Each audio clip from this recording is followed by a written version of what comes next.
Tamil tiger TV അവതാരികയും സാമൂഹ്യപ്രവർത്തകയുമായിരുന്ന ഇസൈപ്രിയ 2009 May 18-ന് സൈനികരുമായുണ്ടായ ഏറ്റുമുട്ടലിൽ കൊല്ലപ്പെട്ടുവെന്നായിരുന്നു ശ്രീലങ്കൻ സർക്കാരിന്റെ പ്രചരണം. എന്നാൽ ശ്രീലങ്കൻ സേനയുടെ തമിഴ് വംശഹത്യയുടെ ഇരയാണ് ഇസൈപ്രിയ എന്നതിനുള്ള തെളിവുകളാണ് ചാനൽ 4 TV പുറത്തുവിട്ടത്. ശ്രീലങ്കൻ സൈനികർ ഇസൈപ്രിയയെ പിടികൂടുന്നതും തമിഴ് നേതാവ് വേലുപ്പിള്ള പ്രഭാകരന്റെ മകളാണെന്ന വിധത്തിൽ ചോദ്യം ചെയ്യുന്നതും ദൃശ്യങ്ങളിലുണ്ട്. എന്നാൽ വേലുപ്പിള്ള പ്രഭാകരന്റെ മകളല്ല ഞാൻ എന്ന് ഇസൈപ്രിയ ആവർത്തിക്കുന്നത് ദൃശ്യങ്ങളിൽ വ്യക്തമാണ്. വധിക്കുന്നതിനു മുൻപ് ഇസൈപ്രിയയെ ലൈംഗികമായി പീഡിപ്പിച്ചിരുന്നു. LTTE മീഡിയ യൂണിറ്റിലെ പ്രവർത്തക ഇസൈപ്രിയ സൈന്യവുമായുണ്ടായ ഏറ്റുമുട്ടലിൽ കൊല്ലപ്പെട്ടുവെന്നാണ് അന്ന് ശ്രീലങ്കൻ മാധ്യമങ്ങൾ റിപ്പോർട്ട് ചെയ്തത്. കൊല്ലപ്പെടുമ്പോൾ ഇസൈപ്രിയയ്ക്ക് 27 വയസ്സായിരുന്നു പ്രായം. ശോഭ എന്നാണ് യഥാർത്ഥ പേര്.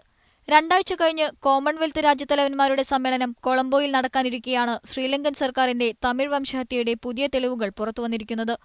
കോമൺവെൽത്ത് സമ്മേളനത്തിൽ പ്രധാനമന്ത്രി ഡോക്ടർ മൻമോഹൻ സിംഗ് പങ്കെടുക്കുന്നതിൽ തമിഴ്നാട്ടിൽ പ്രതിഷേധമുയർന്നിട്ടുണ്ട്. News desk